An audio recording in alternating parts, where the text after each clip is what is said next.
Mukunda Jewelry, direct factory rates, no making charges. ఆంధ్రప్రదేశ్లో స్థానిక సంస్థల ఎన్నికలకు సంబంధించి కీలక అప్డేట్ వచ్చింది. రాష్ట్రంలో స్థానిక ఎన్నికలు నిర్వహించేందుకు ప్రభుత్వం సిద్ధంగా ఉందని అడ్వకేట్ జనరల్ దమ్మాలపాటి శ్రీనివాస్ హైకోర్టుకు తెలిపారు. స్థానిక సంస్థల ఎన్నికలకు సంబంధించి దాఖలైన పిటిషన్లపై హైకోర్టు ప్రధాన న్యాయమూర్తి justice Lisa Gill, justice R Raghunandan రావుతో కూడిన ధర్మాసనం విచారణ జరిపింది. రాష్ట్ర వ్యాప్తంగా సమగ్ర కుటుంబ సర్వే పూర్తి చేశారని, ఆ వివరాలను గ్రామ సభల ముందుకు తీసుకెళ్తారని ఏజీ కోర్టుకు తెలిపారు. 2 రోజుల పాటు ఈ ప్రక్రియ ఉంటుందని, ఈ నెల 24 వరకు ప్రజల నుంచి అభ్యంతరాల స్వీకరణ కొనసాగుతుందన్నారు. రాష్ట్ర ప్రభుత్వం బీసీల రిజర్వేషన్ ఖరారు చేసేందుకు నియమించిన ఏకసభ్య కమిషన్ కూడా త్వరలోనే నివేదిక అందజేస్తుందని కోర్టుకు ఏజీ తెలిపారు.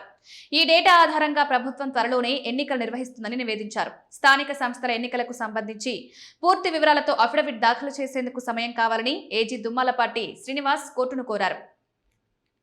అఫిడవిట్ అంగీకరించిన హైకోర్టు ధర్మాసనం తదుపరి విచారణకు జూలై 16కు వాయిదా వేసింది. ఆంధ్రప్రదేశ్లో బీసీ జనాభాను లెక్కించకుండానే స్థానిక ఎన్నికలు నిర్వహించబోతున్నారని బీసీ సంఘం అధ్యక్షుడు గతేడాది హైకోర్టులో పిల్ దాఖలు చేశారు. స్థానిక సంస్థల ఎన్నికలపై ప్రభుత్వం ముందుకెళ్లకుండా చూడాలని కోర్టును కోరారు. బీసీ జనగణన చేపట్టి ఆ తర్వాత రిజర్వేషన్లు ఖరారు చేసి ఎన్నికలు నిర్వహించాలని పిటిషన్లో పేర్కొన్నారు.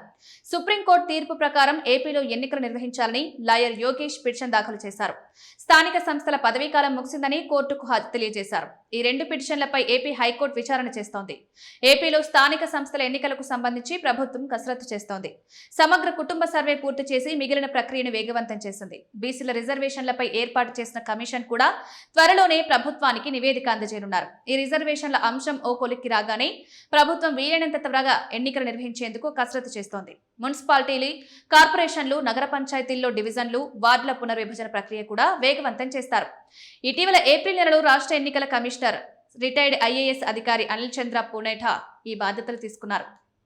అయితే వచ్చే నెలలో రిజర్వేషన్లు ఖరారు చేసి ఓటర్ల జాబితా ప్రచురణ ఇతర ఏర్పాట్లు పూర్తి చేసి సెప్టెంబర్లో నోటిఫికేషన్ ఇచ్చేలా ప్లాన్ చేస్తున్నట్లు ప్రచారం జరుగుతోంది.